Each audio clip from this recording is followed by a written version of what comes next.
Salam, mənim adım Safiyə Frankdır. Mən jurnalistəm. Elçin Hüseyin, rəssam həm də sənətşünas, Azərbaycan Dövlət Rəsm Qalereyasının elmi bərpa, metodik və ekspert şöbəsinin müdiri. Biz bugün burada Artflux platformu çərçivəsində keçirilən sərgi haqqında müzakirə aparacağıq. Sərginin adı Yürümə, gördüyün yalnız sərabdır və bu daha çox yuxu haqqındadır, reallıq və illüziya haqqındadır. Bu reallıqla illüziya arasında olan fərq haqqındadır. Keçək müzakirəyə. Orada birinci mərtəbədə, yəni girişdə ilk asılan iş, Yelizaveta Zaleyevanın. O girişdə nilon parçaların üzərində tikilmiş elementlər və bir neçə xırda rəsm var. Sən onlar haqqında nə düşünürsən? Xırda rəsmlər ümumiyyətlə sərginin ümumi kompozisiyasına, ümumi o mövzusu sənətlə əlaqəsi olmayan adamlar belə nəsə başa düşə bilər, həyatla bağlı bir şeydir də. Platonun dövlət əsərini götürüb səhv eləmirəmsə, biraz araşdırma etdim, Matrixin də, Matrixə kinosunda, ümumiyyətlə o ideologiyanın da götürüldüyü mənbə ilə həmin əsərdir. Ona görə də biraz da insanlara daha çox tanış olduğum mövzudur. Mən özüm də birinci olaraq tanıdığım mövzudur. Ondan sonra biraz baş yormağa başladığım mövzudur. Bu Matrixin mövzusu, bu əslində hər şey bəlkə də görüldüyü kimi deyil, bəlkə də illüziyadır mövzusu. Amma burada ümumiyyətlə xoşuma gələn şey oldu ki, həm də dediyimiz əsərlərdə bu, belə deyim də, mənəvi məsələləri həm də lokallaşdırıblar, Azərbaycanla bağlı hala salıblar ki, Azərbaycanın tamaşaçıya daha aydın nələrsə izah eləmək olsun. Məsələn, orada xırda əsərlər var idi, ondan xoşuma gəldi ki, hərəsi Azərbaycan adət-ənənələrindən, Azərbaycan insanına bağlı bir şey idi. Bir dənə orada diqqətimi çəkən göz işarəsi oldu ki, göz təsvir olunmuşdu. Onu belə yozuldu ki, məsələn, bələdçi belə yozdu ki, həm də göz dəymək var, Azərbaycanda göz mumculuğu var, belə bir şeylər təsvir etməyə çalışıb rəssam. Həm mən də belə fikirləşərdim ki, bu söhbət ümumiyyətlə Matrixdən, ümumiyyətlə bu şeydən gedirsə ki, hər şey illüziyadır, hər şey idarə edən bir şey də var, o Big Brother söhbəti. Bəlkə də onu da demək istəyə bilər rəssam fikirləşdim. Mənə o iş çox da tutmadı. Yəni ona görə onun haqqında heç danışmasam yaxşı olar. O sırf rəssamın çəkdiyi əsərlər ki, o texnikanın peşəkarlığından söhbət keçsə, məsələn, bir sənətşünas kimi ondan danışmaq istəsəm, düzdür, indiki müasir sənətdə nəsə gözləmək, nəsə akademizm gözləmək biraz absurd məsələdir, amma yenə də biraz daha aydın şəkildə çatdırıla bilərdi, biraz daha peşəkarlıqla çatdırıla bilərdi. Mən orada növbəti iş Adam Pançukun işləridir, fotolardır və video material var. Onun haqqında danışa bilərəm, çünki o xoşuma gəldi. Orada mövzu yuxulardır. Şəkillər də real görsənir əslində, amma bilinir ki, stanoviçli şəkillərdə, yəni bu qurulubdur və hansı hekayəni danışır, hansı yuxunu danışır. Məsələn, orada divarda böyük bir foto var. Qadın su tökür, qurumuş ağaclara və səmada buludlar görsənir ki, yəni yağış yapacaq. Hər tərəf qurudur. Bu da az da olsa, yəni su tökür yerə qadın. Çox mənasız bir iş görür. Ola bilər, amma bir təfsil ola bilər ki, söhbət yuxudan gedirsə, məsələn, ola bilər, o nənə axşam yuxu görüb, səhər onu suya danışır. Orada indi müasir, məsələn, krant yoxdur, bizdə nə qədər o adi şeylər gəlsə də, kənd yeri üçün bu müasirliyidir, krantdan su gəlməyi. Ola bilsin ki, onlar maşın gəlib doldururlar bir yerə, çaydan doldururlar bir yerə, sonra onu istifadə edirlər yavaş-yavaş vedrə ilə. Yəni, onu krant açıb biz yuxu danışırıq, ola bilər ki, məsələn, mən danışmışam. Həmin qadınlama qadını götürüb, onu boşalda danışa bilər yuxusunu, axşam gördüyü yuxusunu. Çünki orada buludlar ola bilər ki, vaxtı tutura bilmirik biz. Havanın biraz tutqun olduğuna görə axşam deyirik, bəlkə də sübh sabah da ola bilər orada vaxt. Muhtemelen indi durub, indi suya danışır onu. Mən belə yorulmuşdum. Orada video rəqdə də çox maraqlı işlər var idi və qısa fərqli ölkələrdən olan qadınların danışdığı yuxular da var idi. O da çox maraqlı idi. Sonra Katerina Varçovanın işi var. Bakının xəritəsidir, iki xəritədir. Qarşısında da gürc var, aynada da o şəkillər deyim, xəritə deyim. Yəni o aynada da görsənir, yəni əks olunur. Yəni biraz bəsit gəldi. Bu da şeydir, yaxşı polis, pis polis söhbətində. Yaxşı pis. Yaxşı pis deyəndə hə, mən izləyici kimi danışıram, sən biraz sənətşünas kimi baxırsan. Yox, heç mən sənətşünas baxmıram. Məsələn, mən sənətşünaslıq oxumuşam, elə müasir səhət təzə maraqlanmağa başlamışam. Biz indiyə qədər klassik dövrü öyrədiblər, özüm də klassik amma bəlkə də daha çox sevirəm ya da sevirdim müəyyən millət əvvələ qədər. Amma indi deyə bilərəm ki, fikirləşirəm ki, məsələn, onu görübsə, ola bilməz ki, boş-boşuna eləmiş olsun da. Məsələn, orada mən ləzzətləyən bir şey oldu ki, həmin xəritələr söhbətində, mövzusu maraqlıdır, biri keçmişi tutur saxlayır, buraxmaq istənir, keçmişdə yaşayır, biri gələcəyi tutur saxlayır, yalnız gələcək üçün planlar qurur. İkisi də özlüyündə bədbəxtdirlər. İkisi də bugünü yaşaya bilmirlər. Biri bugününü xərcləyir sabah üçün, biri bugününü xərcləyir keçmiş üçün. Mənim məsələn, onun quraşdırması ləzzətlədim. Fikirləşdim ki, birinci, niyə güzgü mən ayrıca bir eksponat kimi birinci fikirləşdim. Çünki tam üzbəüzə deyil ki, onu əks deyim, biraz kənardadır. Sonra fikirləşdim ki, bu məsələn tam üzbəüz olsa bizə mane ola bilər axı. Biz onu görərik, özümüz görərik orada. Elə xırda detallar ya detal deyil. Prosta prosesin elə düzgün qurulmağı, elə şeylər, xırda şeylər ümumiyyətlə xoşum gəlir. Bu da marağımı çəkmişdi. Mən amma bir qadın kimi özümü görürdüm. Yəni mən görünən tərəfdən dayanırdım. Birinci mərtəbədə bir dənə işıq qaldı deyəsən. Hə, orada Agidin işdi. Agid Abdullayevin müttəfiq. Hə, cənabışdım. Baxan kimi mən birinci nəyə fikirləşdiyim, düzdür, insan haqları və s. öz yerində, amma hər mövzuya da belə şeyləri yerli yersiz ya ehtiyac oldu, olmadı əlavə eləmək söhbəti biraz mənə qəribə gəlir ki, bildiyim müasir sənətdir, bildiyim dünya inkişaf edir, insan hüquqları var, bunları biz də müdafiə eləməliyik. Amma burada bilmədim nə qədər yeri var idi onun, ya nə qədər yox idi. Burada biraz pis polis olmağı oynaya bilərəm. Amma sonra, məsələn, sərgidən çıxandan bir müddət sonra yavaş-yavaş beyində o puzzle'lar yığılmağa başladı ki, ümumi konsepsiya yuxudur. Bu da səhv eləmirəmsə videolarda post-diskriminasiya dövründən danışılırdı da. Fikir versək videolar biraz şeir dillə danışırdılar. Bir də ki, oradakı onları əhatə edən o ərazi biraz nağıla oxşuyurdu. Başqa planet. Başqa planetə oxşuyurdu, belə bir şey. Oradan belə fikirləşdim ki, bəlkə də birinci ilk başdan yersiz gələ bilər orada istifadəsi o mövzunun, çünki mövzu tamam ayrıdır. Amma ikinci tərəfdən baxanda belə başa düşürəm ki, nə qədər müdafiə edəcəklər də, nə qədər can atsalar da, istəsələr də onu yenə özləri üçün belə, o müttəfiqlər üçün belə həmin o gələcək post-diskriminasiya dövrü bir nağıl kimidir. Özlərinə çox inanmağa gəlmir, bu ola bilər, inanmaqsa, ola bilməz ya da olmalıdır. Azərbaycanda belə bir şey mümkün deyil. Biraz onca nağılvari vermişdilər. Deyə sonra haqq qazandırmağa başladım. Mən orada bəyəndim ki, bu Azərbaycan dilinə önəm verilir. Yəni mən bəzi sözlərin heç mənasını bilmirdim. Bu sözlü olaraq sonra araşdırmağa başladım ki, bu sözün mənası nədir? Və həm o poetik dildə xoş gəlir. Bir də ki, onlar orada post deyil, yəni onlar diskriminasiyadan danışırlar. Mən gələcək kimi görmədim. Yəni bəlkə də onların dünyası başqadır, tipli bir yolun verib ki, yəni bunlar başqa planetdədirlər. Amma yəni orada bir gələcək söhbətini görmədim. Orada diskriminasiyadan danışırlar. Yəni söhbətə görə də orada videoda danışdıqlarından deyirəm. Düzdür, mən də fikirləşdim ki, yəni diskriminasiya təkcə bu qeyrilərə görə deyil də. Yəni bu şiddət başqa insanlar da var. Mən bir qadın kimi də danışım burada. Yəni bu başqa bir mövzuda seçmək olardı bəlkə də.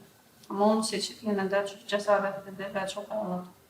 Çünki də nə qədər cəsarətli bilmirəm, çünki normal bir şeydə böyük cəsarət tələb eləmir.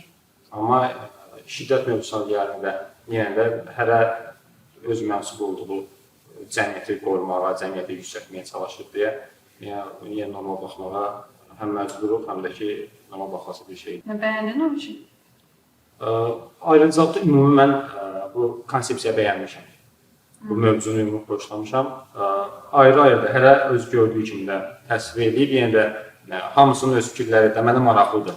Çünki hər ayrıca əsərə baxanda orada bir insanın fikirləşir. Məsələn, mənə mövzu verirlər nəsə, bu yuxu mövzusunda. Mən fikirləşib, yəqin ki, bir 10 dənə variant seçib onların ən yaxşı hesab etdiyimi qoydum da. Həmin o ekspressiyaya baxanda da mənə maraqlı gəlir. Məsələn, filan məsələn Aqil bu variantdan isə ən yaxşı bunu hesab edib çıxarıb. Yəni onu bir növ daxili aləmində görürsən, bir növ tanıyırsan da, heç belə şəxsi ünsiyyətin olmasa da, onlar üçün mənə maraqlı gəlir. Ancaq bəyəndim, bəyənmədim söhbəti məncə yoxdur heç. Orada aşağıda bir dənə iş qaldı. Biz müzakirə etmədiyimiz o Lena Skripkinanın Əsrarəngiz Meşə video installyasiya. Mən oraya ilk getdəndə, yəni təzə açılanda getmişdim. Orada səhv verirdi. Sən təzə getmişsən, sən onu görməmsən. Amma o çox maraqlı idi. Yəni texnika deyildi mübəyyətləri. Texniki baxımından insanı cəlb eləyir. Yəni sən bir qaranlıq otağa girirsən, video rədd var, installyasiya iki tərəfdən və göydən zər tökülür. Yəni gerçək zər. Və o sənin üstünə də düşə bilər. Orada videoda ağaca zər yüksəlir, enerji kimi təsvir edilir. Zərin enerji zər kimi təsvir edilir. Yəni video elə bir ki, real həyata çıxır. Tövbə hiss edirsən. Elə olur. O insanı cəlb edir. Bu baxımdan. Sonradan başlayırsan videolara baxmağa ki, bu buradan nədən danışır? Bir tərəfdə payızdır, bir tərəfdə qışdır. Kralın axtarışı orada deyəsən. Hə. O mövzu xoşuma gəldi. Məsələn, o piyalə deyirik də biz ona. Piyalənin axtarışı. Burada amma o haqqında yazılanı da belə də təsvir olunur ki, müəyyən bir forması yoxdur. O piyalə olmağa məcbur deyil, istənilən bir şey olmağa məcbur ola bilər. O biraz, o mövzu da xoşuma gəldi ki, burada xoşbəxtlik anlayışı hamı üçün fərqlidir də. Mən üçün tam başqa bir şey ola bilər. Lena Skripkinanın yuxarıda da işi var, Platonun mağarası və mən onu ən maraqlı installyasiya hesab edirəm o sərgidə. Həm texniki baxımdan, həm mövzu baxımdan. Hə, xoşuma gəldi. Platonun mağarası məsələsi də. Orada məsələn mən nə maraqlıdır. Mən bir şey görəndə onu biraz canlandırmağa çalışıram da beynimdə. Məsələn, üzü oturub, zəncirlənib, arxasında şey yanır, alov yanır. Oradan keçən nə varsa görür şeydə. Onu canlandıranda məsələn, görürəm ki, adam nə görə bilər? Birinci öz kölgəsini görə bilərdi orada. Başqasından, başqa keçən şeylərin kölgəsindən qabaq o kölgəsini görməlidir orada. Çünki işıq onun arxasındadır. Qabaqda prosto divardır. O alov da tərpənən bir şeydir, statik bir şey deyil ki, o ancaq eyni işığı versin. Ola bilsin ki, yanır sönür, bunun öz işığı tərpənirsə. O şeylər qəbul ki, məsələn, bu bir növ bu dizimdəki məsələyə oxşuyur ki, xeyir, əslində kölgə, məsələn, miniatür dövründən biz bilirik ki, miniatür əsərlərində, qədimdən, şərqdə, Azərbaycanda kölgə çəkilmir. Kölgədən istifadə olunmur. Çünki kölgə şər qüvvə sayılır. Orada da əsərdə də fikirləşirlər ki, biz orada kölgə seçsək, orada bir şər olacaq əsərin içində. Miniatür əsər həmin o rəssam üçün, həmin o cəmiyyət üçün müqəddəs hesab olunur. Oradakı rənglər, oradakı mövzular, məsələn, Peyğəmbəri İslamda təkcə miniatür formasına çəkiblər, başqa cür çəkməyiblər. Bu bir növ mən belə fikirləşirəm ki, insanın orada gördüyü öz kölgəsidir, onun öz kölgəsinin hərəkətləri, ona mane olan da öz kölgəsidir. Bu, həmin insanın içində ya xeyrin də, şərin də eyni insan əlində olduğundan göstərməyə çalışır. Mən ona görə soruşdum ki, yəni izləyicilər yəqin bilirlər ki, Platonun mağarası nədir? Amma bilmirdim, orada ümumiyyətlə orada baxdım. Hə, sən bilmirdin. Platonun mağarası o nə ideyasıdır? Yəni bizi zincirləyiblər, biz mağaradayıq əslində, real həyatda çöldədir. Bizim gördüyümüz kölgədir. Biz də elə bilirik ki, bu real həyatdır. Yəni o fəlsəfəsi belədir, yəni bu hekayənin. Amma əslində Sveşenna Qral kişilərin psixologiyasını açıqlayır o hekayədə, yəni o axtarışı. Ölümsüzlük isə bir şey yoxsa? Həm ana münasibətləri, kişinin anası ilə münasibəti, həm nizavişimist, yəni axtarışa çıxır. Mağara haqqında deyə bilərəm ki, orada Lena'nın işində teatr teniyi var, yəni kölgə teatrı. O da real kadrlardır, yəni hardasa istifadə olunan Malaziya idi deyəsin, yadımda deyil. O da bir illüziyadır. Yəni o teatr teniyi elə mağara ilə ideyası bir gəlir. Yəni biz də kölgəmizə baxırıq. İndi isə kölgədən bir teatr göstərirlər. İndi deyəndə o çox qədim teatrdır, o göstərdiyi orada istifadə elədiyi kölgə şeydir, türklərdən. Orada detallar da çoxdur onun içində. həm suyun səsi var, dənizin, dalğaların səsi. Bir də orada belə şkatulka, yaş. Çəkməcənin içində üzləri bulanıq Hə, bizlər var. adamlar var idi ki, onlar da belə izah edirlər ki, ömrünü yaxşı yaşaya bilməmiş, kimsə söyləmiş insanlardır, üzləri bulanıq verilib. Necə deyim, o kölgənin əsarətində yaşayıb ölüblər də, o çöldəki mağaradan çölə çıxa bilməyiblər. Orada məsələn bir söhbət var idi, amma o qızın ağzını bağlamışlar. Hə, Ruslan Quliyev. Hə. Adsız heykəl silsiləsi. Mən getmişdim adına baxmağa, adsız yazılmışdı. Necə başa düşmək üçün mövzuda. O adsız da heç xoşlamıram. Nəsə adsız yazan ya da kompozisiya nömrə 5, kompozisiya nömrə 2. Mən məsələn heykələ baxdım, alımda elə ki hesab formalaşmır da. Qaçsın getdim, o divarda yazanlar, ya adsız. Elə bilmirsəm, mən necə bilmirəm burada. O məsələ mən qərarsız qaldım həmin əsərdə. Sonra getdim yerdə beynimi elə yerləşdi, getdim o araşdırdım, o biraz şeyini oxudum. Beyaz gecəli deyəsən. Biraz oxudum mən orada nişanlısını itirib, nişanlı sonra başqa olan tanışır, sonra nişanlısı qayıdır, sonra gedir 15 il belə söhbətlər. Yenə də açığını deyim ki, belə nəsə tapmadım. İkincisi xoşuma gəldi. Məsələn, orada bir detal var idi ki, onun mənasını bilmirəm. Video baxırsa, nəsə açıqlama verir yoxsa nəsə. Məsələn, ağzı bağlanılıb həmin o qızın. Gözlərini özü bağlayıb. Məsələn, gözlərini mənsub eləmir ki, gözlərini neyəcə tikilməyib və şey, amma ağzı bağlanılıb. İkincisində də məsələn, ayaqqabı yox, amma konversin şeyləri var üstündə, ip bağlamaq üçün. İplər də yox idi amma orada, sırf ayağın üstündə idi də. Onu belə izah eləmək var ki, qərar verə bilmir də, məsələn, necə görünsün, ayaqqabı olsun, yoxsa ayaq olsun, yoxsa kimin də sərif yersə elə davransın. Öz fikri olmayan biri kimi. Bəlkə də elə başa düşməm, amma yenə də adının olmamağı mən biraz çaşdırdı. Haqqında məlumatda bircə Dostoyevskinin Beyaz Gecə əsərindən götürülür. O, mən bilən onun ilk debütudur da, yəni sərgidə iştirakı ilk. Çox böyük motivasiya verir. Birinizdə yazabiliriz. Amma pis deyildi yenə. Yox, şeydir, məsələn, aşağıda dediyim o balaca əsərlər var idi. Tam əksini bura deyə bilərəm. Orada mövzu yaxşı idi, onu təqdim etməsə də xoşuma gəlməmişdi. Burada təqdimat çox qəşəng idi, mövzu ola bilər yaxşı, amma mən başa düşmüşəm. Və qalır Nərgiz Əsgərovanın Manu Art Geya əsəri. O da çox maraqlıdır. Həm bəyəndiyim oldu. Həm texniki baxımdan. Orada mikroskop altında böyüdülmüş qum dənəsi. Geya əsərindən ilhamlanmışdı orada. Maraqlıdır. Məsələn, orada demək istəyir ki, məsələn, görməzdən gəldiyimiz şeylər var da, onları daha yaxşı görməliyik. Onu, məncə orada qumu onsuz da görməzdən gəlməmiz normaldır, qum dənəsidir. Xırdat onu, detalına baxmayıq ki, yerdə qum dənəsi var, bəlkə burada o qədər var, görməyik. O, biraz simvolik bir şeydir. Məsələn, bir dənə hekayə yazmışdı onu baxanda, 11-ci sinifin axırında müəllim buraxılış imtahanı keçirir. Deyir ki, uşaqlara hər şey oxuyun da bu 11-i keçdiyimi, mən sizə çox çətin suallar verəcəm.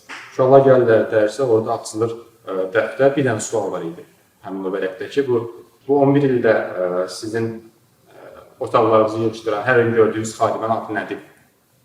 Dəftərdə bizə bu sual, uşaqlar heç bir sual cavabı tapırlar.